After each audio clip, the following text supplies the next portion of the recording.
this matter is such seriousness and importance, we're going to have to be doing a series going forward. So each week from now on after, we're going to be speaking too briefly about elements and aspects of this phenomenon and how it's going to be affecting and impacting the lives of the Caribbean as we move forward. So we're asking you to stay tuned, you know, be very, very keen.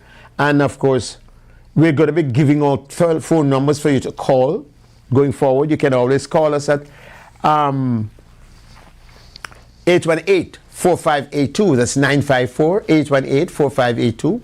And give us a call and ask questions during the show. I'll be able to take it. And we can see how we can speak to some aspects of it. Each week going forward, we're going to make sure that we have someone in the chair here to help us to, you know, unpack some of the concerns and some of the issues surrounding it, going forward into this major panel discussion / forum that we'll be having, so that we'll be able to do a full layout of the menu of things. We will have people inside of the discussion who will be helping us to understand what are these executive orders, what it means, how it affects us short-term and long-term, how it affects our children, how it affects the whole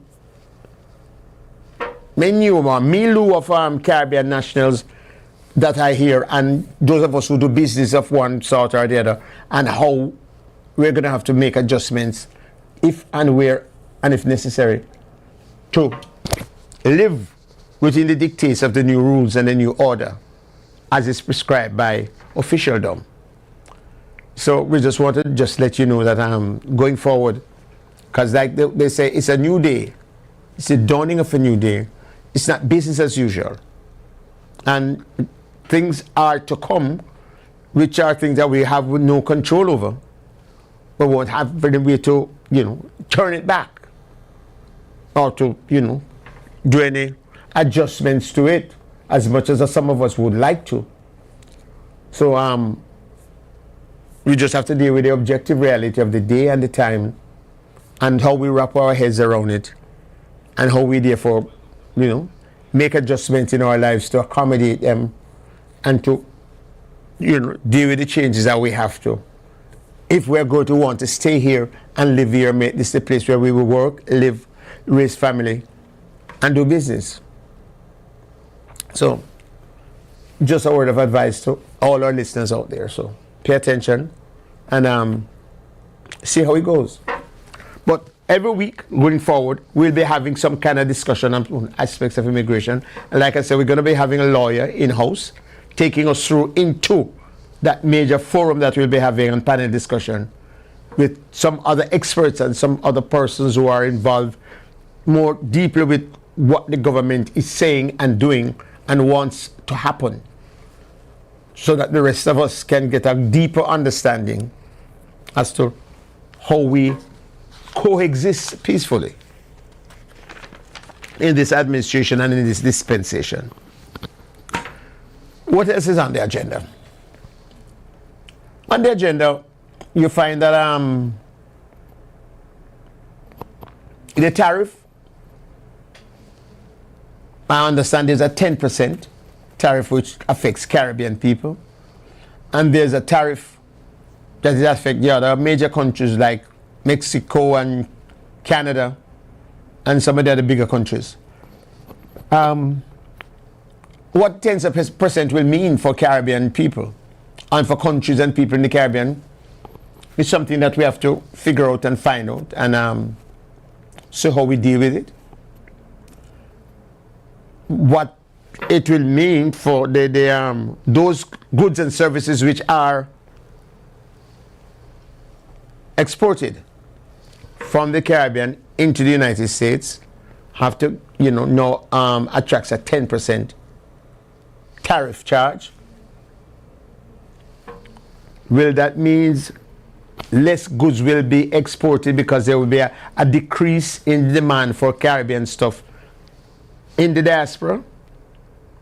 Or if not, if we maintain the same level of export from the Caribbean, into the United States, you're going to have to pay more to get it into the United States. It means those of us who are here, Jamaican nationals, other Caribbean nationals, Barbadians, Trinidadians, whoever, Bahamians, it means the goods and services that we now enjoy from the Caribbean, we have to pay more for it. The sauce and stuff for the jerk chicken, the bami, the breadfruit, the yam, the mango, the avocado, those things that all of us still want to have while we're here, but has to come from our homeland, whether it's Antigua, Barbuda, St. Vincent, or Jamaica. We will now have to pay more for those things. Now, you're going to complain, say, well, I mean, your budget is already overtaxed. Quite possibly so. What it therefore means that you're going to have to make adjustment personally and in terms of your family, in terms of your consumption. What are the things that are important to you and what are the things that are not important, in order for you to be able to accommodate increasing prices of some of the things that you consider important or that you necessarily need or you want. Now, on the reverse of that, if there's a cutback in the demand, we will not have a proper supply chain coming out of Jamaica, because it therefore means that Jamaica is going to have to now consume more stuff at home or find other markets to be able to channel those goods and channel those products in order for the economy of Jamaica to still maintain at the level to which it's operating or to increase. If we in the diaspora see that it's important and think it's important to support our country, we have to look at how we consume here. What are the things that we buy here from other places or from here locally, and how we might be able to buy less of that in order to accommodate and to buy more of what is exported to us, or is imported into this country, so that we can still maintain a certain level of not just cash flow, but a certain level of export coming out of Jamaica in order to be able to keep the Jamaican farmers, manufacturers, and people who do the various products and stuff that we enjoy here, keep that going and be consistent with that. So everybody is now going to have to make some serious decisions about our consumption. If you usually buy 4 packs of the breadfruit each week, you might want to buy now 3. Or are you going to buy less cornflakes? Because you don't get any nutrients out of that anyway. So that you can buy more breadfruit or buy the Jamaican potato. And what you might have to do now is not only buy the Jamaican potato or the Caribbean potato for the table, for that kind of consumption, but you might want to be able to get the potato and use enough of the potato to be able to make pudding. In that way, you buy more potato, but you create a greater use for the potato, so therefore you multiply the use and say, well, all right, I'm going to have potato for my meal 3 days a week, and I'll also mix a potato with some cornmeal or a piece of yam or something, or a finger banana, and see how I fix it together, and I create a nice potato pudding, and I can have slices of that throughout the week, so as to take a help to supplement my diet and my intake of the rest of stuff that I need, and then I have to buy less bread and pastry on the local market. So you have it on your handmade fashion. You're going to have to come up with a different style. You know, sir? You have to find a way to. So in that regard now, if you maintain the level of import, although the price is higher. So for example, you used to buy a pound of potato for $1.20 at one of the supermarkets and places here. It is now going to cost you maybe $1.60 or $1.70 for the same pound of potato. But you used to buy the potato and you used to buy some of the other fancy things, angel cake and, you know, muffins and all those other interesting things that you think it is nice while you're in America to be able to buy and to acquire so that you have it on your table. You don't have to look realistically and say, okay, fine. Do I still need to, when I buy a potato for 160, to still buy all of these other pastries and stuff? How can I know with this one buy, have it for my table to eat as part of my staple, but at the same time, I also use it for part of my dessert. So you make a potato pudding or a cornmeal pudding or pone, or you make some flan in terms of how you use your lascala soy or your kind of a milk-based stuff that you use. But you have to know, turn your hand, make fashion. And at the same time, you want to be able to make sure that you enjoy the required amount of nutrients for your system. Especially if you're somebody who is diabetic or have other kind of issues, which means that your intake, your consumption has got to be at a certain level, quality, and with a certain amount of vitamin and minerals and stuff for your own personal health. So when you are eating, you're not digging your grave with your teeth. So we might have to drop some of the sugar and the other, you know, carbs that we're accustomed to picking up here because it is nice and fancy to have on our table. But then go back to your roots and say, how I can now use some of what I learned. So you look at how you use the various vegetables that you find, or you find whether it's grown locally or it's imported, but you find those vegetables that you might have to know use creatively with some of the other things that you're accustomed to from home, so that you can create meals for your family. And nothing wrong if you get your American picnic to start and yam and drink and eat Jamaican food and get creative with it. You might have to buy more ackee from the tin, or stretch the ackee a little further. You might look how you know, mix the ackee with the vegetable in order for, you know, expand on the meat kind, as it were, for your meal. You have to measure the relationship between rice and bulgur or any other kind of a backup staple that you need to be able to create your meal. You're going to go fish, you're going to go ackee, you're going to go codfish, but you now have to look creatively at how you deal with that consumption, how you deal with the managing of your budget. And those people who have not been accustomed to make budgeting, but they're just walking at the supermarket, and we men have a tendency to do that. The women will sit down and they say, all right, I need this, I need that, I need that, I need that. And they go to the shelf number this, and they know where that is, and they find. Women, we want something, for that matter, sometimes some of us don't even pick up a proper bag until when we have 9 or 12 things in our hand. We say, right, you know, me want one basket, I want something. And we, you know, go around and do that. So those are some things that we're going to have to pay attention to. Seriously, in order to deal with how we spend, how we budget, how we consume, how we deal with getting the right amount of nutrition and supplement our diet, so that we're still on the right side of health. You understand me? But what can I tell you? We have that and more to look after.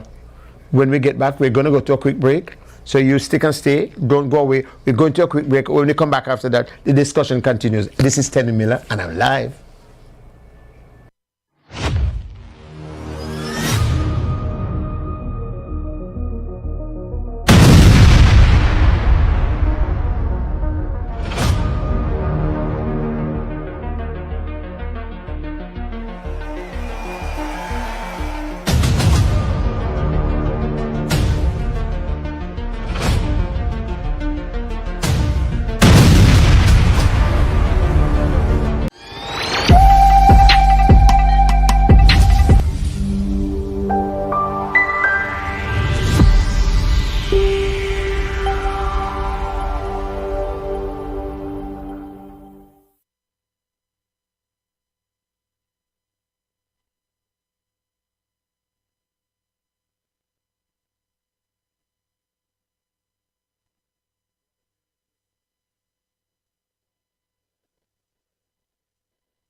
View service we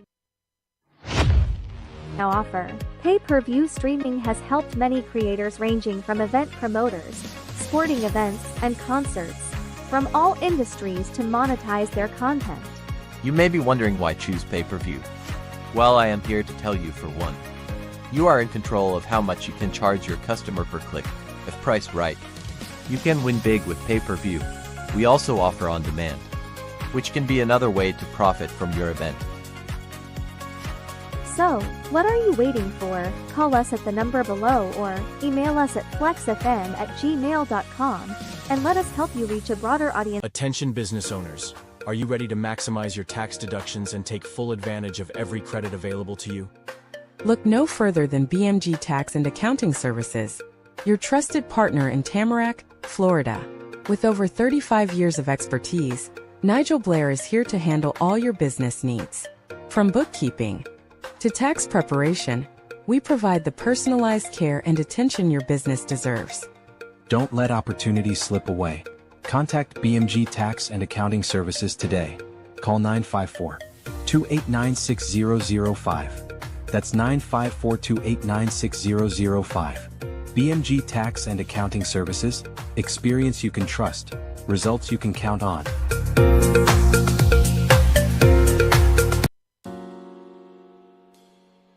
Every great dream begins with a dreamer.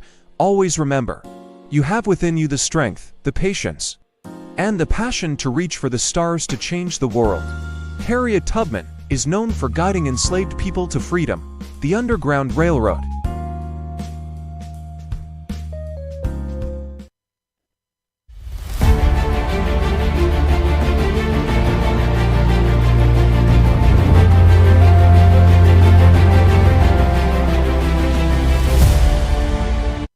Okay, welcome back. The program is Tenny Live, and I'm coming to you live and direct from the studios of Flexx FM.online television and radio here in South Florida. And thank you for tuning in and for listening. Before we went to the break, we were just looking briefly at the subject of immigration, which is one of the favorite words of everybody these days, especially here in the United States, because everybody concerned as to whether or not Uncle Sam going to kick you out, or if Uncle Sam going to reduce your status, or what is going to happen, in the short and long term. And it's just a matter of a little bit of ambivalence in some cases. Some cases it's real outright insecurity. And in other cases, people are just, craving for understanding of what all of this new dispensation is coming with and is to unfold, if not unleash on us. And how we navigate around it, how we really unpack it.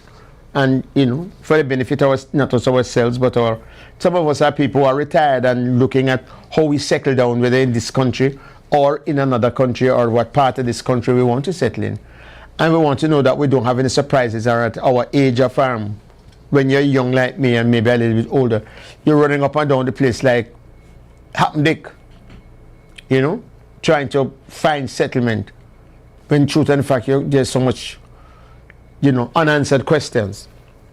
So one of the things, as I said before, when I opened, is that we're going to be helping nationals, not just nationals, but Caribbean people, diaspora, to understand a little bit more about what is there, what is to come, and in the process of understanding that, we will be able to better understand how we exist or coexist, or we prepare ourselves to deal with, whatever else that might come upon us or unleash on us, whichever way you take it. So we're in a little bit of uncharted waters, and we're into times that are a little bit unsettling, for a lot of us. But we can't lay down and play dead, as I say. And the important thing is that one of the things that we as media people, we have the responsibility to ensure that we help to provide you with enough information so that you can really unpack and, sort out your life and decide whether or not you go pack up 10 barrel, sell the furniture, ship down the car, and we go back to Belize or Barbados or Antigua, Grenada, Barbuda, or Jamaica. Or whether or not you have to make some adjustment to your lifestyle, because it's not just the policy changes that is affecting us or will be affecting us.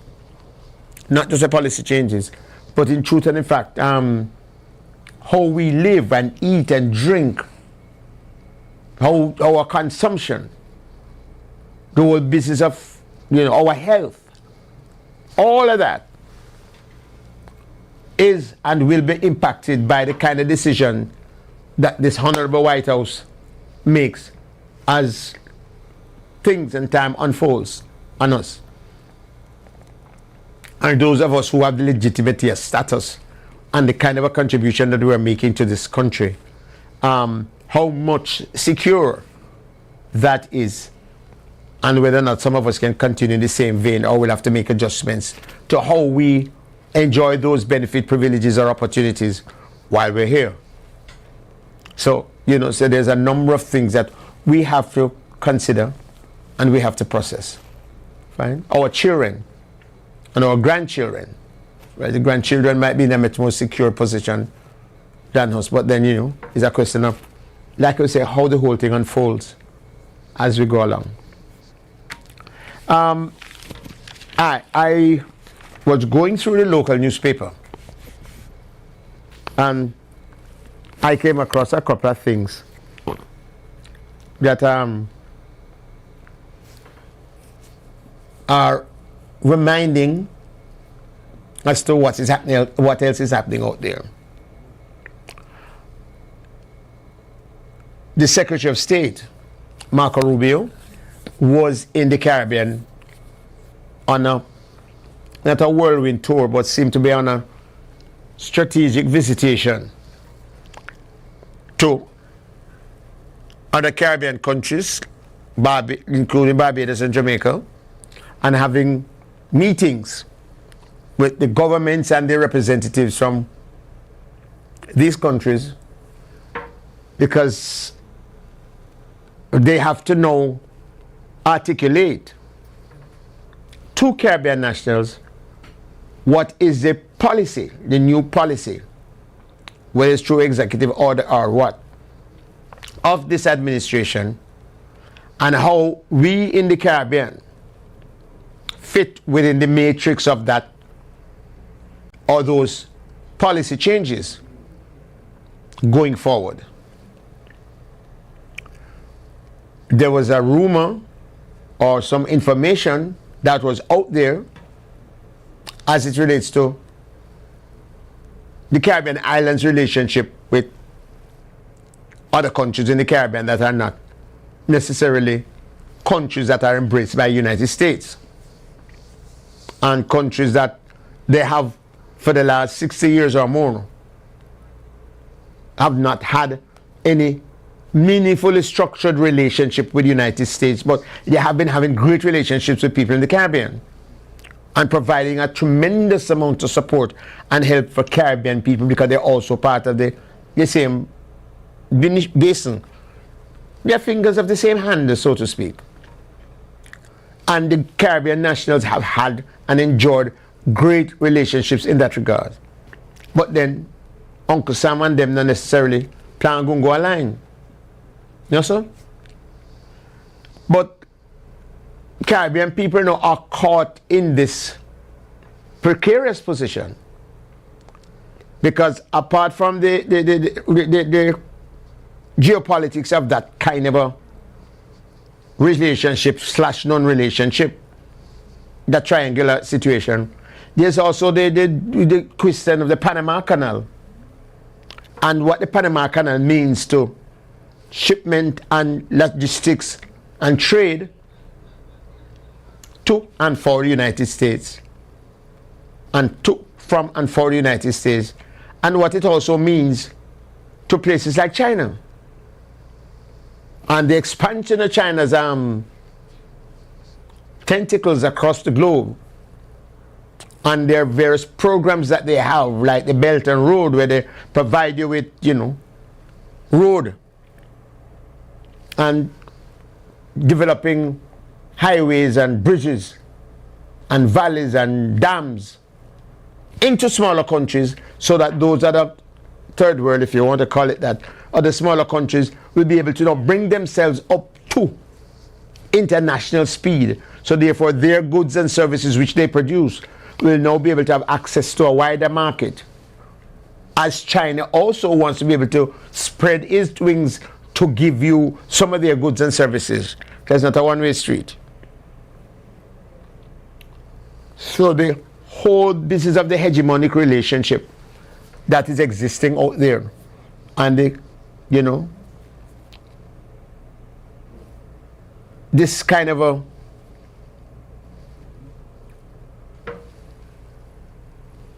major Cold War, for want of a better term, that also exists between the Soviet Union, United States, China, and Europe, and the rest of smaller countries and the rest of us who are part of that framework. Some of us might end up being fodder or being pawns into the big game that is being played and big positioning of these bigger countries, and whatever resources that are in the Caribbean and into some of the other smaller countries, and how important and strategic it is to some of these bigger countries, whether it's Europe, the Soviet Union, and the United States, and based upon where you sit geographically and the whole geopolitics of it, they will want to tell you who you must sleep with and who you must not sleep with, or who you must do business with or don't do business with. If they don't tell you, they will imply it very strongly. And when in the implying it of it very strongly, they will also know, if they feel that you might not be taking too lightly to being coerced into doing business with or not doing business with some place, then, depending on what your lifeline is and the things that you need as a smaller country or a third world country, you might have a kind of a situation that exists that you're held to ransom in one way or the other, and you have to pay a price. So tariff is, for example, one of those things. If you're not following one of these people say, depending on the kind of demands that are made on you, then you either get an increase in your tariff, or there's a cutback on the aids that they might provide to you, or the kind of a international support that comes with international relationship and the whole geopolitics of world politics.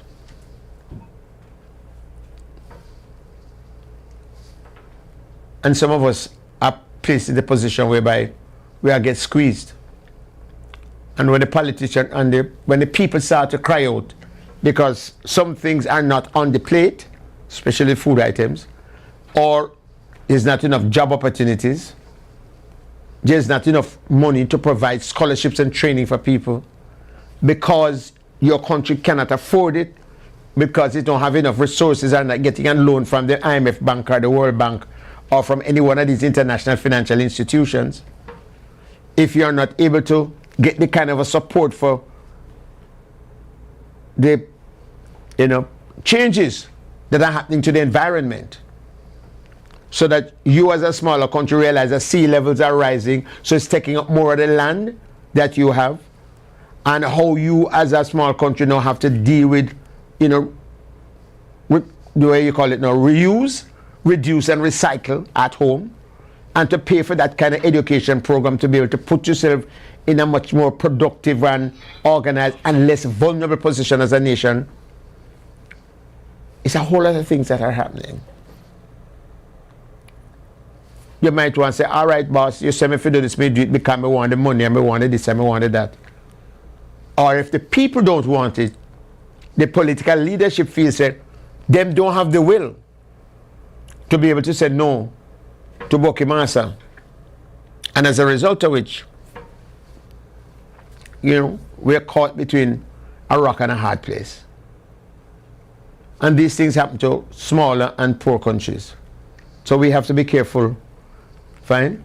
So Marco Rubio's visit to the Caribbean was one to explain and to articulate what is this administration position, where our relationship with our neighbors and other places and with them. Or they would love to be able to see the adjustment to it, and it's as if they come to give you an assessment of your stewardship performance or how they see you, and to say, well, all right, I see you've been doing this for a while and that is good, that might be all right, but some things you might have to adjust and change because there's new people in the place now and the business as usual. And what would I like is things to go more upon the bias or go more upon the, you know, the corner, or to come up more up front. And, you know, if you say no, but my people are not accustomed to that, them say, well, your job is to make your people understand. Otherwise, and that some of these things that your people are now enjoying might not be in a position to enjoy them continuously. Granted, without any care necessarily as to what the population thinks and wants in that country, and the people who have been having relationship and friendship with you all this while, what kind of relationship you have had with them, the support you have been getting for them, the support you have been getting from them, and the far-reaching benefits and effect of these support and relationships and understanding to your population, and how it has been over the years and continue to be, because you would have now fashioned your budget and your country and your management of your country with the understanding that I have these friends and relationships going on, and these are things that help to supplement and to buttress me as a country against the forces of, you know, nature, of environmental climate change, against, you know, high oil prices and other things which might affect you as a country. So we're in a, you know, dichotomy, as it were. So we have to look at that. So he made a visit, and there seemed to have been some frank discussion, it appears. The fine details of those agreements are not yet made open to the public. We are hoping to still hear more coming out of that from the leaders of the various countries in the Caribbean, especially Jamaica and Barbados, and as to what was the fine print details of the agreement and discussion that you had, and whether or not some of that information will be open for public scrutiny, and understanding that, if anything, the populace, the citizens, can ask of the government, what is the rationale behind you agreeing to give them 2 dozen ackee per quarter rather than a dozen or a dozen and a half? Or why you agree that you're going to take more of them sugar, but they might take less of your banana and pumpkin? And those are important questions, and those are important things to understand and to answer, because it affects the very structure and development of your country, the future of the population that are there and to come, and how you're able to educate and provide for the nation going forward, the people who elect you into office, and to maintain those of you who are in power, to maintain yourselves in power going forward. So we hope that we'll get more out of the government of the Caribbean as time goes by, so we hear a little bit more, get a little bit more understanding as to what were the nature of the discussions that we face, what are the long and short term effects and benefits, and what is expected of us and how docile and, you know, keen to eat we have to be in order for whatever benefits and stuff that them going to give us, or we are to continue to enjoy. Don't hold your breath that them going to make us a 53rd state or 52nd state or whatever it is you want to call it of the United States. Not going to happen, at least not right now. Despite I know there has been talk about, you know, taking over Jamaica. But then anybody can talk, no sir? As them say, all kind of people come and dance. So we see as time unfolds. And whether or not that would be something that Jamaicans and Barbados and Caribbean nationals would want, to become satellites rather than countries with their own, you know, charting the course, developing mutual respect and relationship with other countries so that there can be peaceful coexistence in the region and across the world. Yeah, so I was going through the newspaper here and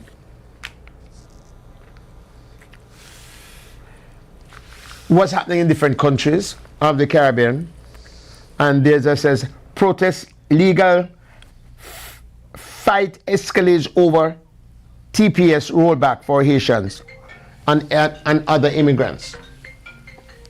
Now, Haiti is one of those countries that we have this relationship with, and the Caribbean is challenged to see how best and how well we are able to provide support for Haiti and to understand their plight, and has regional governments within the region see the kind of a support that we have to give to Haiti, as we need to call upon the United States, France, and other countries who might have had historical relationship with Haiti to say, how can we now find a common ground to help this struggling, fledgling, suffering nation, which has morphed into all sorts of what do you call it now, unpleasant things, for want of a better word, that has been happening with and to the people and the population of that country over the last couple of years, and not seem to have any meaningful or any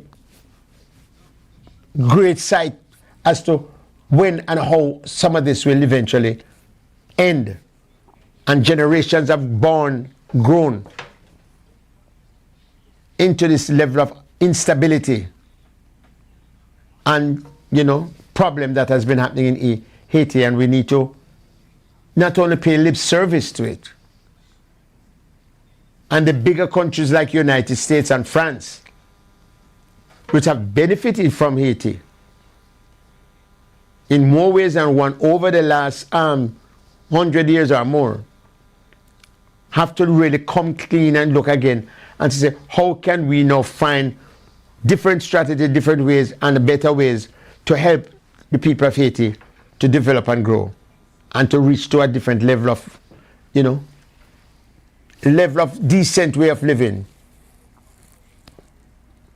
and to begin to help them to really grow. And it's something that is serious, something that needs to be, you know, discussed. And I know they have been talk about discussing it, because the level of anarchy which exists here, because the people are fed up, and after a time the population some members of the population seem to just take things in their own hands. So it's like there might be about a proliferation of 4 or 5 different governments, because just military coup and paramilitary people just decide to take charge. So it is a state within a state within a state within a state. And it just mushroom into all these kind of pathetic, for want of a better word, fractions. And just got to find a way. We have got to find a way. The Caribbean, we have to find a way. The countries of the Caribbean, of the region, I know they're trying, but they need to try harder. We need to ask Uncle Sam to really help us come to the table a little bit better. they need to ask Belgium or the people in France. You know, you can't continue to hold a historical hard line against a nation of people who should have been given their sovereignty because they were colonized. And in this dispensation of 2025 going into 2030 or 35, you still want to hold a hard line against them, and by virtue of that, you try to keep them in that level of financial and otherwise subjugation. Because they must produce for you overseas, or they must continue to hold you payment out of nothing, despite you would have robbed, ripped, and plundered some of their resources over time. It's 2025. We need to give up that. We need to change that. Give them back their dignity and their sovereignty, and allow them to begin to chart a course and a way for themselves. Facilitate them with opportunities and resources for their empowerment and development. And anything less than that is not meaningful. Anything less than that is not serious. And I know several presidents from the United States and their secretaries of state beg your pardon, would have visited Haiti on different occasions. And you see all of these PR. Oh, president and secretary and this and that. And they have decided to tour and they have decided to do this. The UN, who sometimes seem as if to say they're a, what do you call it? As, you know, for want of a better word, surrogate of some of these places. Yet still we don't see and experience enough meaningful things coming out of all of these negotiations and discussion that is embracing the Asian people. If there are 10 fractions, find representatives of the 10 fractions. If you go all the way in the Middle East and you go in Iraq and Libya, and you do all of the things that you do there, and then set up new governments, yet still Haiti, which is next door, or your foot door, you can't help to facilitate some kind of a meaningful changes and development in that country for the benefit and the success of the people, and for the ensuring that future generations to come and those yet unborn will live a decent and a much more civilized life and in a much more civilized way. Why is that so? So we have to move to the next level with that. So there's the situation of Marco Rubio, and there's the situation that's going on. Of course, in Jamaica, you know, they're on the verge of a new election that is to come, or the next general election, which is due constitutionally between now and September, I think. But I hear there's some talk about the Minister of Justice kiting an idea. And it's the first time I've ever heard anybody come with it, which shows that these people have something afoot. That it is not necessarily true to say that the elections are due constitutionally, but the idea of the government coming to an end. I don't know what, you come up with some like a full gymnastics argument. But I don't think it's going to go down well with Jamaican people. But we see what happens. So we ask you to stick and to stay. Pay attention and listen out carefully.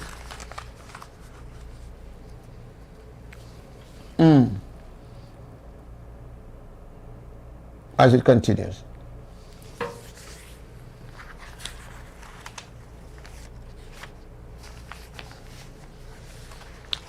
Tenny Live, technical and production team.